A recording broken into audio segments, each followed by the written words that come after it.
दीजिए। मी दुर्गा रतनलाल भूत प्रभाग क्रमांक 4 मध्ये नगरसेवकसाठी उभी आहे। क्या विजन है प्रभाग 4 के लिए आपका? मेरा विज़न यही है कि मैं हमारे जो एरिया में प्रभाग में जो विकास अब तक हुआ नहीं है, वो जो मैंने लेडीज़ की समस्या जो मैंने पूछा है उनको, उनकी जो भी समस्या है वो उनका हल करने के लिए मैं खड़ी रही हूँ। और मेरा ये विश्वास है कि मैं अपने एरिया का पूरा चेहरा मोहरा बदल दूंगी। काय वाटते? प्रचार अंतिम टप्प्यात आलेला आहे, निवडणूक आता 2 दिवसात बिलकुल होणार आहे। कसं आहे वातावरण प्रभाग 8 मध्ये तुमच्याबद्दल? वातावरण तर खूप छान आहे। काल आम्ही आमची प्रतापदादासोबत पदयात्रा रॅली काढली होती, त्याच्यातही खूप सपोर्ट आम्हाला मिळालेला आहे आणि माझे बंधू भगिनी सगळे आमच्या पाठीशी आहे, त्यांचाही भरपूर सपोर्ट आहे, चांगला सपोर्ट आहे आम्हाला। महिला नगरसेवक उमेदवार तुम्ही या निवडणुकीच्या रिंगणात आहे, विशेषतः महिलांसाठी काय तुम्ही नियोजन केलेलं आहे? महिलांसाठी काय सुरक्षता देण्यासाठी तुम्ही ठरवलेलं आहे? महिलांच्या ज्या पण प्रॉब्लेम आहे ती मी त्यांना सोडवून देणार आहे। जसे त्यांना रोजगारासाठी पाहिजे काही ना काही बचत गट झाले असे मी त्यांना उघडून देणार आहे आणि इतर सुविधा जे पण आहे ते पण आम्ही त्यांना करून देऊ। माझाच प्रतिस्पर्धी कोणी सध्या आहे नाही आढळलेला, मी स्वतः माझा प्रतिस्पर्धी आहे, हा माझा ठाम विश्वास आहे। प्रचारादरम्यान आता बाहेर निघालेले आहे, काय अनुभव आला तुम्हाला प्रचारादरम्यान? प्रचारादरम्यान आम्हाला हा अनुभव आलेला आहे। आम्हाला ज्येष्ठ नागरिक बंधू भगिनी महिला त्यांचा आम्हाला खूप आशीर्वाद मिळालेला आहे आणि त्यांनी आम्हाला सांगितलं आहे की तुम्ही नक्कीच निवडून येणार आहे आणि नगर परिषदमध्ये नगरसेविका म्हणून तुम्हीच दिसणार आहेत। काय वाटते महिलांसाठी विशेषतः काय तुमचा संकल्प आहे? महिलांचे जे पण काही प्रॉब्लेम आहे ते आम्हाला सॉल्व करून द्यायचे आहेत, तर ते आम्ही करणार आहोत आणि आमच्या प्रभागाचा खूप चांगला विकास करू आम्ही। ज्यांनी आम्हाला जे प्रॉब्लेम दिलेले आहेत ते सगळे आम्ही सॉल्व करू त्यांचे। सध्या तुमचा प्रभागाचा विकास खुंटलेला आहे का?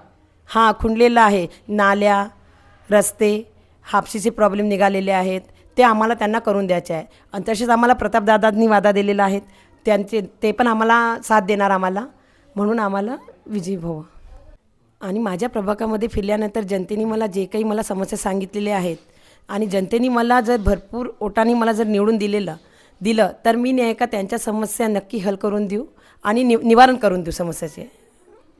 वाटतो का तुम्हाला निवडणुकीमध्ये आपण रिंगणात असताना आपला जनता भरघोस मतदान करणार म्हणून? हो, वाटत तर आहे, म्हणून आहे पूर्ण उमेद आहे की जनता मला निवडून देणार। काय वाटते आपण या निवडणुकीमध्ये नगरसेवक पदासाठी विजयी होणार? हां, मी नक्कीच निवडून येणार। जनतेचा पाठिंबा मला भरपूर आहे, म्हणून मी नक्कीच निवडून येणार। भारतीय जनता पार्टीबद्दल काय सांगा? भाजपाने दाखवलेला विश्वास हीच माझी ताकद आहे। मी जमिनीवरून आलेली महिला, संघर्षातून उभी राहिलेली सामान्य महिला आहे।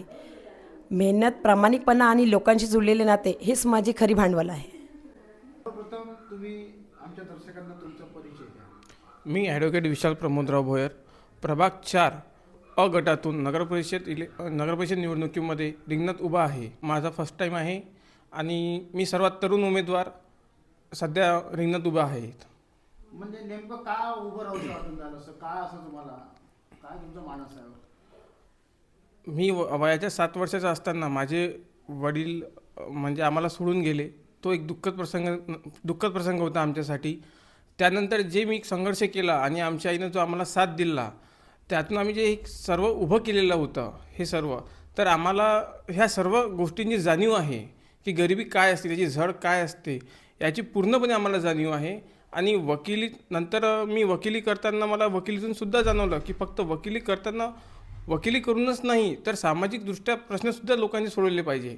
त्यासाठी मी या रिंगणात उभा आहो आणि मला विश्वास आहे की यावेळी जनता माझ्यासोबत आहे। प्रभागात फिरत असताना नेमकं कुठल्या समस्या तुम्हाला आढळल्या? प्रभागात फिरत असताना नाल्या झाल्या, नाल्याची साफसफाई नाही आहे, रोडाचे खूप प्रॉब्लेम आहे, काही म्हणजे लोकांचे काही पाण्याचे प्रॉब्लेम आहे, जे एकदम गढूळ पाणी आहे। त्यासाठी प्रधानमंत्र्यांनी एक छान योजना राबवलेली आहे, ती नक्कीच लवकरच पूर्ण होईल आमची। तसेच आमच्या प्रभागात एक ग्रामीण हॉस्पिटल जे आहे ते इथून फार दूर आहे, तर आम्ही इथे एक हॉस्पिटलची एक काहीतरी करण्याचा प्रयत्न नक्कीच करू। जवळ एक OPDची एक प्राथमिक केंद्र उभारण्याचा प्रयत्न करूया। आणि तसेच आम्ही आमच्या प्रभागात तो आठवडी बाजारचा एरियासुद्धा आहे आठवडी बाजारात आपण गेलो तर बघितलं असेल तिथं अजून शौचालयसुद्धा नाही आहे आणि तिथं स्वच्छता अजिबात नाही आहे. आणि आम्ही जो आहे हा पूर्णपणे प्रयत्न करू की आठवडी बाजारातला जी स्वच्छता शौचालय हे पूर्णतः आम्ही कंप्लीट करू. हॉस्पिटल आहे, हॉस्पिटल रस्ते नाले वगैरे याच्याबद्दल हो, हे जे आहे तिथं आम्ही करणारच आहेत. पूर्ण रस्ते नाल्या एकदम व्यवस्थित स्वच्छ आणि पाण्याची पूर्ण समस्या आम्ही लोकांची सोडू भविष्यातली. तसेच लोकांना जसं औषध केंद्र आहे म्हणजे प्राथमिकता असते हॉस्पिटलची वगैरे तीसुद्धा आम्ही पूर्ण करू. आणि शिक्षणाची जी सोय आहे इथे तर इथे CBSE स्कूल वगैरे नाही आहे, त्यासाठी सुद्धा आम्ही चांगला प्रयत्न करू की ते सुद्धा आणण्याचा प्रयत्न करूया. या नगर परिषद निवडणुकीमध्ये तुम्ही एक नगरसेवक या पदाकरिता म्हणजे तुम्ही निवडणूक रिंगणामध्ये आहे. तुम्हाला तुमचा विश्वास आहे का मी निवडून येणार म्हणून? नक्कीच मला पूर्णपणे माझ्यावर विश्वास आहे. नक्कीच तुम्ही निवडून येणार हे तुम्ही आम्हाला सांगितलं आहे. आणि निवडून येणार तर का निवडून येणार? नक्कीच, कारण की आम्ही प्रचारादरम्यान जे फिरलो आणि ज्या लोकांनी आम्हाला साथ दिली आता ते सर्व समस्या आम्ही सोडवणार असा त्यांचा आमच्यावर ठाम विश्वास आहे आणि जनता आमच्या पाठीशी आहे. त्यामुळे नक्कीच आम्ही निवडून येणार. नेमकं तुम्ही राजकारणात किंवा भारतीय जनता पार्टी या पक्षाच्या माध्यमातून तुम्ही निवडणूक लढवत आहे.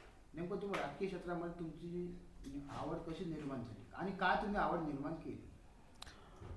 मी सांगितलेलं आहे आपल्याला की वकिली करताना जो आम्हाला म्हणजे जो सामाजिक समस्या आम्हाला आढळल्या, एक तर तो प्रश्न होताच आणि माननीय आमदार प्रतापदादा अडसळ यांचं नेतृत्व या सर्व गोष्टीमुळे मला नक्कीच राजकारणातली आवड झाली. आणि माननीय प्रतापदादा अडसळ हे नक्कीच आमच्या पाठीशी उभे होते आणि प्रत्येक समस्या आम्ही जेव्हा जेव्हा दादाकडे घेऊन गेलो तेव्हा तेव्हा दादांनी आमची प्रत्येक समस्या सोडवलेली आहे. आणि ही गोष्ट सर्व जनतेला सुद्धा माहिती आहे. आमच्या प्रभागात सुद्धा आम्ही व्यवस्थित काम केलेले आहे आणि चांगल्या प्रकारे काम केलेले आहेत. तुमच्या प्रभागात तुमचा प्रतिस्पर्धी कोण? आता प्रतिस्पर्धी म्हटले तर रिंगणात सर्व जे आहे 3 लोक जे प्रतिस्पर्धी आहे, परंतु आम्हाला आमचा म्हणजे प्रतिस्पर्धी आम्ही त्यांना न मानता आम्ही आमचा विकास हाच आमचा प्रतिस्पर्धी मानत आहे सध्या. आणि आम्हाला फक्त विकास ह्याच मूलभूत तत्वावर चांदूरचा यावेळेस विकास करून दाखवायचा आहे. आणि काय म्हणजे काय वाटते आता निवडणूक अगदी अंतिम टप्प्यात येऊन पोहोचलेली आहे. आता जनता मतदान करणार आहे. कसा विश्वास राहील जनतेचा तुमच्यावर? काल माननीय प्रतापदादा अडसळ यांनी पदयात्रा काढली त्या दरम्यान ज्या महिलांनी जनतेने एवढी साथ दिली आम्हाला की त्याच्यावरून तर आम्हाला नक्कीच विश्वास झालेला आहे की आम्ही निवडून येणार. नगराध्यक्षपदासाठी स्वातीताई मेटे नक्कीच निवडून येणार. तसेच प्रभाग 4मधून दुर्गाताई भूत आणि मी स्वतः आम्ही बहुमताने आणि चांगल्या मताने निवडून येणार असं आम्हाला वाटत आहे. कारण की जनता आज आमच्यासोबत आहे आणि चांदूरचा विकास करायचा असेल तर नक्कीच भाजप हाच आज पर्याय आहे चांदूरला. कारण की आज मुख्यमंत्रीसुद्धा आमचे आहे, माननीय मोदीजीसुद्धा आमचेच आहे आणि पालकमंत्रीसुद्धा आमचेच आणि नगराध्यक्षसुद्धा आता आम्हाला आमचाच हवा आणि नगरसेवकसुद्धा आम्हाला आमचेच म्हणजेच भाजपचे हवे.